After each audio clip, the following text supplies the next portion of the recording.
ఈరోజు అతడు మన మధ్య లేడు. నిజం. 722వ సంవత్సరం అష్షూరు నుండి బయలుదేరి బబులోను, పారసీక, ఆఫ్ఘనిస్తాన్ మీదుగా జమ్మూ కాశ్మీర్. బాధేస్తా ఉంది. అయ్యో మరలా ఒక్కసారి కలిసి ఉంటే ఆయన బాగుంది. మనిషి కోల్పోయిన తర్వాత ఆ మనిషితో మన బంధాలు ఉండవు.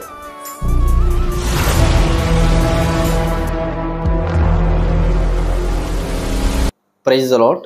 యేసుక్రీస్తు శ్రేష్టమైన నామం పేట మీ అందరికీ నా హృదయపూర్వక వందనాలు. షాలోమ్. మీ అందరికీ సమాధానం కలుగును గాక. షాలోమ్ అనగా సమాధానము. ఒక విషాదకరమైన వార్తను మీకు అందిస్తూ ఉన్నాను. ఏంటంటే మన భారతదేశంలో యూదులు ఉన్నారని, ఆ యొక్క DNA ఇక్కడ కూడా ఉండడం జరుగుతూ వచ్చిందని, యూదులు చెదరిపోయిన వారు అనేక దేశాలకు చెదరిపోతూ భారతదేశంలో ఉన్న ప్రాంతాల్లో కూడా రావడం జరుగుతూ వచ్చిందని కొన్ని విషయాలు నేను మీతో పంచుకోవడం జరిగింది. అదే ప్రకారము మన ఆంధ్రప్రదేశ్లో కూడా యూదులు ఉన్నారు. ఆ యూదులు వచ్చి ఒక చోట నివాసం చేస్తున్నారని కొన్ని మాటలు నేను వింటూ వచ్చాను. ఆ మాటలు విని వారిని కలుసుకోవాలని అనుకొని ఆంధ్రప్రదేశ్లో ఉన్న గుంటూరు జిల్లా చేబ్రోలు దగ్గర కొత్తరెడ్డిపాలెం అనే ప్రాంతానికి నేను మా యొక్క టీము వెళ్ళడం జరుగుతూ వచ్చింది.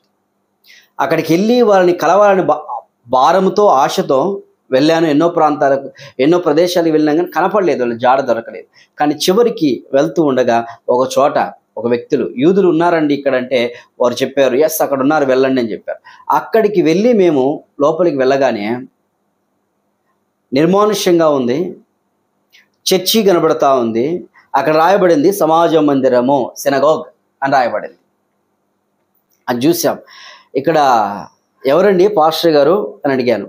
తను వచ్చి నేనేనండి అంటూ వచ్చాడు. సరే మీ పేరేం పేరయ్యా అంటే సాదోక్ యాకోబు అన్నాడు.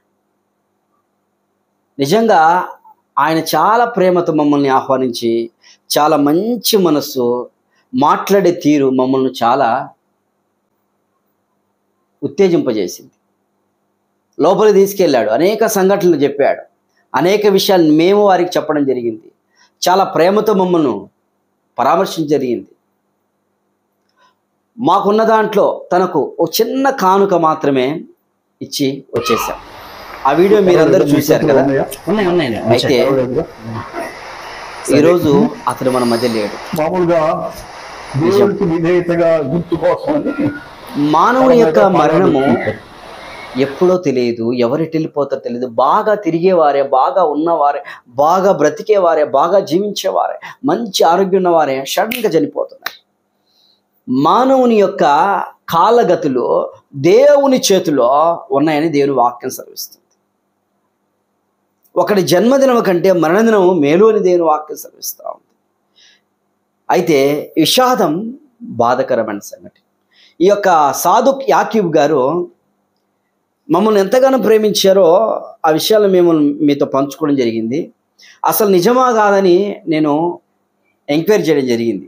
నాకు ఇప్పుడే 11 గంటలకు నాకు ఆ న్యూస్ తెలిసింది.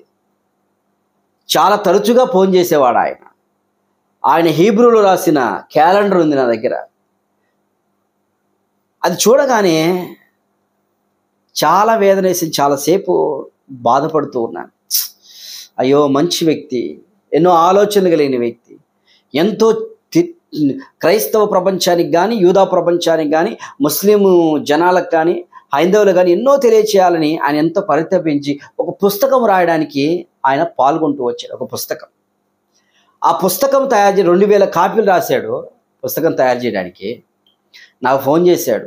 అయ్యా ఆ పుస్తకం రాస్తా ఉన్నాను, మీరు నాకు కొంచెం సహకరించాలి. మీరు నా దగ్గరకు వచ్చారు కదా, అదేవిధంగా ఆ పుస్తకం గురించిన వివరణను కూడా కొంచెం మీరు తెలియచేయాలంటే సరే నేను మ్యాక్సిమం ఆ పుస్తకం గురించి నేను అసలు ఏంటి కరెక్టా కాదా అనే విషయాలు కూడా నేను చర్చించి మీతో మాట్లాడి దాన్ని మరలా క్రైస్తవ ప్రపంచానికి నేను తెలియజేస్తానులే అని చెప్పాను. సరే అని ఆయన చాలా సంతోషించాడు. నా నెంబర్ కనుక్కోవడానికి ఆయన ఎంతోమందికి ఫోన్ చేస్తూ వచ్చాడు. ఎందుకంటే కొన్ని సందర్భాల్లో నెంబర్ నేను ఇచ్చినా కూడా కొన్ని సందర్భాల్లో లిఫ్ట్ చేయడానికి కుదరని పరిస్థితి, మీటింగ్ బిజీ కావచ్చు, పరిచర్య, దానికి కారణం వలన కొత్త నెంబర్లు కాబట్టి లిఫ్ట్ చేయం.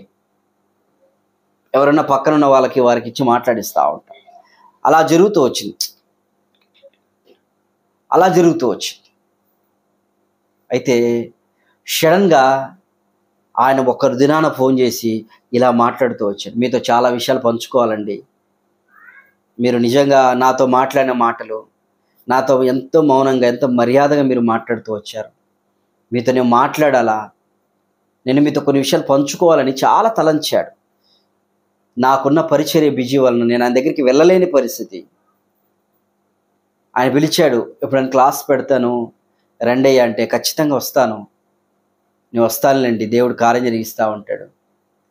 యేసుక్రీస్తు వారి యొక్క కృప మనకు తోడై ఉంటే కలుద్దాం, మనం దేవుడు చిత్తమైతే కలుద్దాంలే అని చెప్పడం జరిగింది.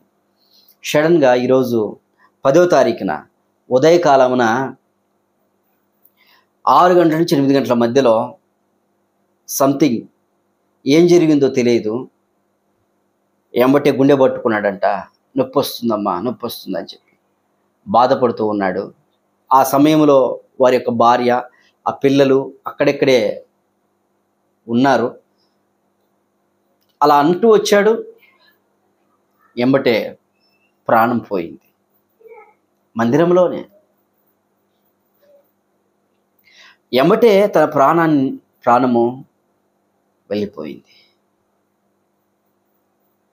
ఈ విషాదకరమైన సంఘటన గురించి నేను ఎవరిని అడిగానంటే, ఒక సహోదరుడు, వారికి ఫోన్ చేశాను. నేను ఆయన నెంబర్కి ఫోన్ చేసి మాట్లాడాను. అయ్యా ఏంటి పరిస్థితి ఏంటంటే, 2 సార్లు ఫోన్ చేసి లిఫ్ట్ చేయలేదు.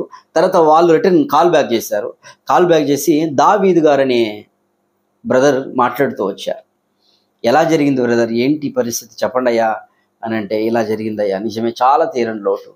ఆ మందిరం ఎట్లా, ఇప్పుడు ఆ సమాజ మందిరం ఎట్లా, చూసుకునేవారు ఎవరు, ఎన్నో మీటింగ్లు పెట్టేవాడు ఆయన. పాపం ఎన్నో మీటింగ్లు ఇజ్రాయెల్ దేశం నుంచి పిలిపించేవాడు, పర్ణశాల పండుగలు చేసేవాడు, పస్కా పండుగలు చేసేవాడు. వాటిని నన్ను ఆహ్వానించాడు, వాటికి రండి ఖచ్చితంగా మీరు రావాలా అని పిలిచాడు. కానీ ఎప్పుడు వెళ్ళలేదు. నేను నాకున్న బిజీ, దేవుని వాక్యం పట్ల తీరిక లేని సమయాల వలన వెళ్ళలేకపోవడం జరిగింది. ఇప్పుడు బాధేస్తా ఉన్నా, అయ్యో మరలా ఒక్కసారి కలిసి ఉంటే ఆయన బాగుండే. మనిషి కోల్పోయిన తర్వాత ఆ మనిషితో మన బంధాలు ఉండవు, మన యొక్క మంచి సంతోషం ఉండదు, దుఃఖం ఏముండదు. ఉన్నప్పుడే మనిషిని ప్రేమించడం, ఉన్నప్పుడే మనిషి యొక్క ప్రేమలు, ఉన్నప్పుడే మనిషి యొక్క సంతోషము, దుఃఖమైన సంతోషం ఏదైనా. మానవులుగా మనము మనిషి పోయినప్పుడు వారి విలువ తెలుస్తుంది, కానీ ఉన్నప్పుడు తెలియదు. నిజమే కదా. నేనైతే చాలా బాధపడుతున్నాను. చాలా వేదన ఉంది నాలో. ఆ సమాజ మందిరం కాక పక్కన ఇంకొక సమాజ మందిరం ఉంది, ఇంకొకటి కట్టుకున్నారు. వారు కూడా అందరూ కలిసి ఏకమై దాదాపుగా 60, 50, 70 మంది దాకా అందరూ కూడి అక్కడ ఆరాధించేవారు ప్రభువుని, దేవుని గణపరుస్తూ వచ్చారు. వారి యొక్క విధానంలో వారు చేసుకుంటూ వెళ్ళిపోయారు. చూడండి ఎంత వేదనకరమైన పరిస్థితి. ఈరోజు నా యొక్క బాధ ఏంటంటే, ఆ మందిరంని ఎవరు చూసుకుంటారు? చాలా పెద్ద మందిరం అనేవాడు నాతో, అయ్యా మమ్మల్ని కూడా ఇజ్రాయెల్ దేశాన్ని తీసుకెళ్ళడానికి నెతన్యాహు ప్రధాని కూడా ప్లాన్ చేస్తున్నాడు. ఆల్రెడీ యూదులు కూడా ఇక్కడికి వచ్చారు, మాతో మాట్లాడుతూ వచ్చారు. మేము ఇక్కడ వింటూ వచ్చాము. మా డిఎన్ఏ వాళ్ళ డిఎన్ఏ ఒకటి కావడం వలన మేము వెళ్ళడానికి కూడా సిద్ధపడుతూ వచ్చాము. అయితే కొన్ని అనివార్య కారణాల వలన మాకు ఇలా జరుగుతూ వచ్చిందని చాలా బాధపడుతూ చెబుతూ వచ్చాడు ఆయన, చాలా వేదన పడుతూ. ఆ సందర్భంలో నేను చెప్పాను, ఏం కాదులేండి, దేవుడి చిత్తం అయితే, దేవుని ఉద్దేశం అయితే మీరు వెళ్తారు. ఒకవేళ దేవుని యొక్క చిత్తం కాకపోతే యేసుక్రీస్తు రాకడ, మెస్సయా రాకడ వస్తే ఎత్తబడతాము కదా అని చెప్పాను.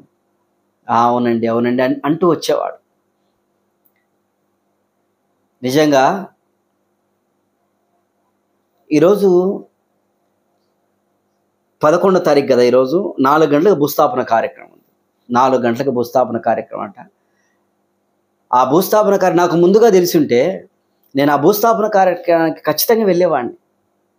ఖచ్చితంగా వెళ్ళి అక్కడ పార్టిసిపేట్ అయ్యి పాలు. అందుకే దేవుని వాక్యం అన్నది సంతోషము కలిగిన ఇంటికి పోట కంటే ఏడ్చువారు ప్రలాపించువారు ఇంటికి పోయి వారిని ఆదరించడం బెస్ట్ అంట. వారిని ఆదరించాలి, వారిని ఓదార్చాలి, వారిని మనము బలపరచాలి. అది దేవుని యొక్క దృఢ సంకల్పం, అది దేవుని యొక్క కార్యం, అది దేవుని యొక్క ఉద్దేశం. ఎన్నో టీవీ ఛానళ్ళు ఆయన దగ్గరికి వెళ్ళి ఇంటర్వ్యూ తీసుకున్నారు. ఎన్నో టీవీ ఛానళ్ళు ఇంటర్వ్యూ తీసుకొని ఎన్నో న్యూస్ ఛానల్ వారు కావచ్చు, మన క్రైస్తవులు కావచ్చు, ఇతరులు వెళ్ళి ఇంటర్వ్యూ తీసుకుంటూ వచ్చారు. ఆయన గురించిన వివరణ ఇవ్వడం జరిగింది. అసలు యూదులు ఎవరు, హిందువులు ఎవరు, ముస్లిమ్స్ ఎవరు, క్రైస్తవులు, ఎన్ని టాలెంట్ ఆయనకి, ఎంత టాలెంట్. అన్ని బుక్స్ ఉంటాయి, చూశారు కదా మీరు వీడియో. అన్ని బుక్స్ ఉంటాయి. తర్వాత బైబిల్ చదవడానికి ఒక అట్టలాగా పెట్టి ఎంతో ఘనంగా దేవుణ్ణి సేవించేవారు.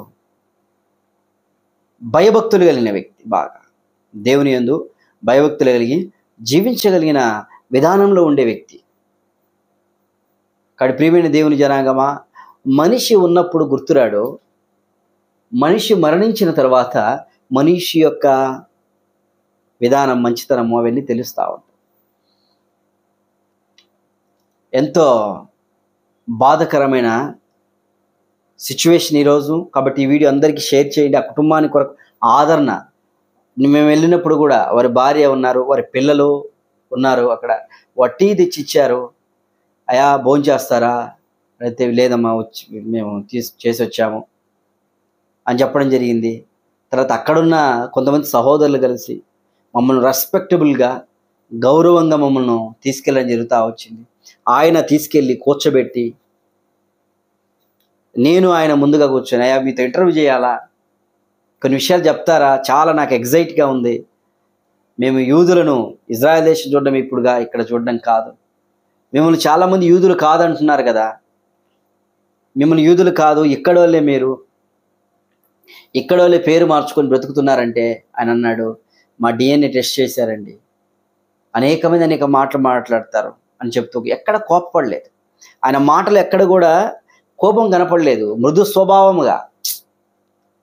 ఆయన అన్నాడు ఒక మాట ఈ మధ్యకాలంలో ఫోన్ చేసి, అయ్యా నేను ఒక బుక్ రాస్తున్నాను, ఆ బుక్కు మీరు కొంచెం సహాయం చేయాలి ఆర్థికంగా, దయచేసి నాకు హెల్ప్ చేయండి అన్నాడు.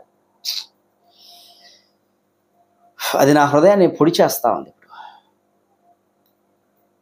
ఉన్నప్పుడు ఆయనకు నేను ఏమీ సహాయం చేయలేకపోయాను. సహాయం చేయాలయా అన్నాడు, నోరు తెరిచి అడిగాడు, కొంచెం సహాయం చేయాలి, ఎంతో కొంత.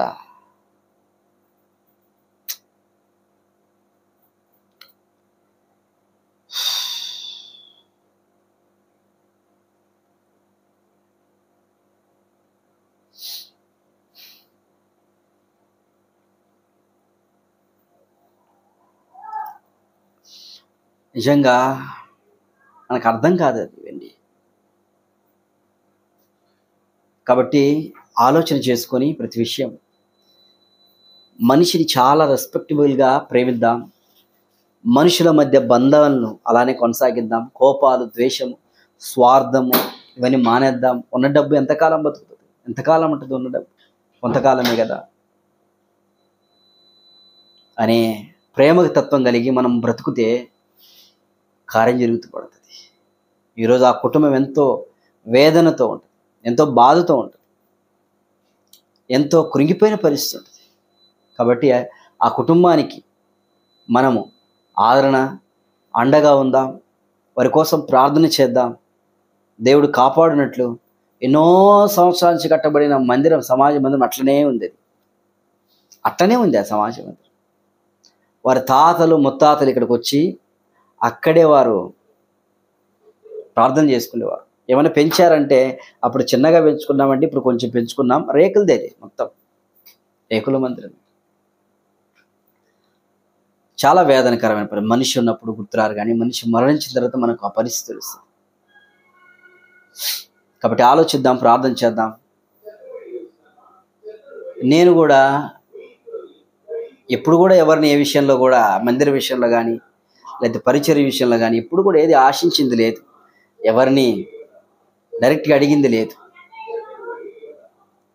నాకు అనిపిస్తుంది ఎన్ని కష్టం వచ్చినా, ఎంత బాధ వచ్చినా, ఇప్పుడు మా మందిరము కట్టబడతా ఉంది, కొంచెం అయిపోయింది, దానికి ఇంకా చేయాల్సిన పని చాలా ఉంది. ఆర్థికంగా డబ్బులు లేక, ఆర్థికంగా కష్టాలతో ఉండి ఆ చిన్న సంఘము ఆ సంఘాన్ని నడిపించుకుంటా దేవుని కొరకు ప్రయాసపడుకుంటూ కష్టపడుతూ ప్రయాసకు కొనసాగిస్తూ ఉన్నాం. మందిరం కొరకు ఎప్పుడు ఎవరిని అడిగింది లేదు. నాకు అనిపిస్తూ ఉంది, అయ్యో ఈయన ఎంత నలిగిపోయి ఉంటాడు. కాబట్టి మనిషి యొక్క విధానం మనం అర్థం చేసుకున్నప్పుడు మనకు అనేకమైన విషయాలు తెలియచేయడానికి దేవుడు సహాయం చేస్తాడు. ఇక్కడ ఆ కుటుంబ ఆదరణ కొరకు ప్రార్థన చేద్దాం. దేవుడు కనికరించినట్లు కృప చూపించి మరలా ఓదార్చి మరలా యొక్క సమాజ మందిరాన్ని కొనసాగించబడినట్లు, అదే విధానంలో యూదులైన వారు మరలా కొనసాగించబడిపోతున్నారు. వారు అక్కడికి వెళ్ళడానికి సిద్ధంగా ఉన్నారు. దేవుని రాకడ దగ్గరగా ఉంది. దేవుని యొక్క ఆలోచన మేరకు ఎంతోమంది ఆయనకు ఫోన్ చేశారు, ఎంతోమంది మాట్లాడుతూ వచ్చారు ఆయనతో. ఈరోజు వారందరికీ ఈ విషయం తెలియకపోవచ్చేమో. అయితే ఈ విషయాన్ని నేను తెలియచేయడానికి ఉద్దేశం ఏంటంటే, ఆ మంచి సహోదరుని మనం కోల్పోయినాము. ఆయన మాటలు మన మధ్య లేవు. ఆయన యొక్క చిన్న బుక్స్, ఒక బుక్ తయారు చేయడం జరిగిందంట. ఆ బుక్ ఏంటో కూడా తొందరలో నేను చేబ్రోలు వెళ్తాను మందిరానికి, ఆ సమాజ మందిరానికి, వారి కుటుంబాన్ని కలుస్తాను. అమ్మ భయపడొద్దు, ధైర్యంగా ఉండండి, మీకోసం ప్రార్థన చేస్తూ ఉన్నాం, దేవుడు మీకు సహాయం చేస్తూ ఉంటారు. మిమ్మల్ని ప్రేమించేవారిగా అందరం మిమ్మల్ని ప్రేమిస్తూ ఉన్నాం, మీ కుటుంబాన్ని ప్రేమిస్తున్నాం. ఆ తర్వాత ఇంకొక సమాజ మందిరంలో ఉన్న వారిని కూడా మేము ప్రేమిస్తూ ఉన్నాం. కాబట్టి మన యొక్క విశ్వాసాలు వేరైనా గుర్తుపెట్టుకోండి. యూదుల విశ్వాసం వేరు, క్రైస్తవుల విశ్వాసం వేరు. యూదుల విశ్వాసం వచ్చి యెహోవాయే దేవుడు, యేసుక్రీస్తు ప్రభువారు కుమారుడు అన్నట్లుగా మాట్లాడతారు. వాళ్ళ విశ్వాసం వేరు, మన విశ్వాసం వేరు. మనం యేసుక్రీస్తుని దేవుడిగా అంగీకరిస్తాం, వారు అంగీకరించరు. ఏదేమైనా వారు అంగీకరించకపోయినా ప్రేమ కలిగి, పరస్పర బంధం కలిగి ఆ దినాన నాతో మాట్లాడుతూ వచ్చాడు, నేను ఆయన్ని కలుసుకోవడం జరిగింది. కారణం ఏంటంటే ప్రేమతో అందరం కలిసి ఉండాలి, ప్రేమనే కొనసాగించాలా.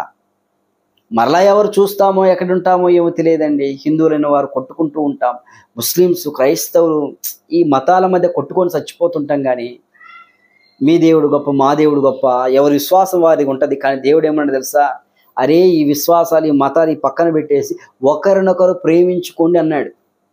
ప్రేమలోనే అన్నీ ఉన్నాయి. ప్రేమించుకోండి, ఒకరినొకరు ప్రేమించుకొని ఆదరించుకొని హక్కుని చేర్చుకోండి. అంతే, అంతకంటే మంచితనము ఇంకా ఏది లేదు. యేసుక్రీస్తు వారు చెప్పింది అదే కదా. కాబట్టి పాపం చేయక పరిశుద్ధపరచబడి ఎవరు పాపాల నుంచి విడిపించగలరో ఆయన నమ్ముట వలన మనం పరలోకం ఎదగలం. మొట్టమొదటిగా. రెండవదిగా, ఒకరి యొక్క విశ్వాసాలను ఒకరు గౌరవించుకుంటూ, వేలెత్తి చూపక ప్రేమించుకుంటూ బాంధవ్యాలు కలిగి బ్రతుకుదాం భూమి మీద. అది మనం నేర్చుకుందాం. ఆయన దగ్గరికి ముస్లిమ్స్ వస్తారు, హైందవులు వస్తారు, సిక్కులు వస్తారు, యూదులు వస్తారు, క్రైస్తవులు వస్తారు. అందరినీ ఆ విధంగా ప్రేమించారు. ఇప్పుడు నా దగ్గరికి కూడా ముస్లిమ్స్ వస్తారు, హిందువులు వస్తారు, క్రైస్తవులు వస్తారు, నామకార్థ క్రైస్తవులు, ఆర్సీఎం వాళ్ళు వస్తారు, యెహోవా సాక్షులు వస్తారు. ఎవరిని కూడా ఎప్పుడు కూడా వారిని బాధపరిచిన సంభవాలు లేవు. వారి కోసం చెబుతాము కొన్ని విషయాలు, వారి కోసం ప్రార్థన చేస్తాం. వితండవాదం చేయము. ఎప్పుడు ఎప్పుడు చేయను నేను.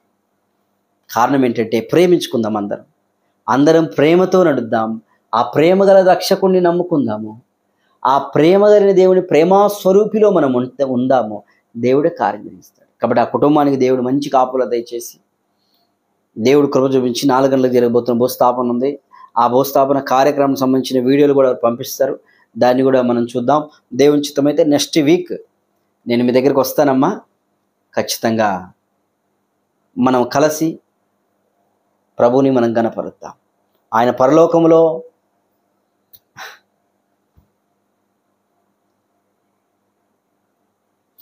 వారి కుటుంబానికి ఒక చిన్న ప్రార్థన చేద్దామా.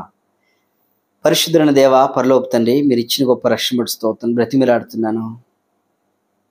దేవా, బిడ్డని జ్ఞాపకం చేసుకోండి. మీరు భూమి మీద నిర్ణయించిన దినాలు ఉన్నాయి. బ్రతుకుతూ వచ్చాడు దేవా. ఎంతో కష్టముగా సమాధానంగా సంతోషంగా బ్రతికిన సందర్భాలు ఉన్నాయి. ఈరోజు మీరు తీసుకున్నారు. దయగల తండ్రి, ఆ కుటుంబానికి ఆదరణ దయచేయండి, ఓదార్పు దయచేయండి, సమాధానం నింపండి. ఆయన పాపము తయారు చేయాల్సుకున్న బుక్కు అది కూడా నిశ్చితమైతే అది ఏం బుక్కో దాన్ని కూడా నేను గమనించట కొరకు, దాన్ని ఆలోచించటకు, తెలుసుకుంటకు కూడా సాయం చేయమని, దానికి సంబంధించిన విధానంలో ప్రణాళిక వేసుకుంటూ సాయం చేయమని యేసుక్రీస్తు నామమున స్తుతించి ప్రార్థించి వేడుకుంటున్నాను తండ్రి. ఆమేన్. God bless you. దేవుని సేవకులుగా మేము ఎవరిని అడుగుతేమని అనుకుంటారేమని అడగం. ఎన్నో అవసరతలు ఉంటాయి. మందిరం విషయం కొరకే. పిల్లల గురించి పట్టించుకోం, బట్టల గురించి పట్టించుకోం, తిండి గురించి పట్టించుకోం. కేవలము ఆత్మలు, ప్రజలు ఎలా ఉన్నారు, విశ్వాసులు బాగున్నారా, మందిరానికి వస్తున్నారా, మందిరం ఎలా ఉండాలా, మందిరంలో ఏమన్నా అక్కర్లు ఉన్నాయా, అదే ఆలోచన తప్ప ఏ ఆలోచన, పిచ్చి పట్టినట్టుగా వెళ్ళిపోతూ ఉంటాం మేము. లోకపరమైన ఆలోచనలు ఏముండవు. దేవుని ఎవరి స్వార్థ చెప్పాలా, ఎవరిని నరకం నుండి తప్పించాలా, ఎవరిని క్రీస్తు గురించి తెలియచేయాలి, ఇదే ఆలోచనలు ఉంటాయి. అందుకే మా ఉన్న అక్కర్లు మేము ఎవరికైనా చెప్పుకుందామా అంటే కూడా ఈ దినాల్లో ఎవరు సాయం చేసేవారు ఎవరున్నారులే అన్నట్లుగా ఉండే పరిస్థితి ఉంటుంది. ఒకవేళ చెప్పినా కూడా ఈయనేంటి అడుక్కుంటున్నాడులే అనుకున్నట్టుగా ఉంటుంది. సొంత వాటి కొరకు ఎప్పుడు మేము ఆశించం. దేవుని మందిరానికి తప్ప దేని కొరకు ప్రయాసపడం. కాబట్టి దేవుడే కార్యం జరిగిస్తాడు, ఆయన చూసుకుంటాడు. ఆయన కృప చూపించి ఆయన ఎలా నిర్ణయించాలో నిర్ణయించుకుంటాడని ఆలోచన మునిగిపోతున్నాను. కాబట్టి పరిచర్య చేస్తున్న బిడ్డలందరి గురించి కూడా భారంతో ప్రార్థన చేయండి.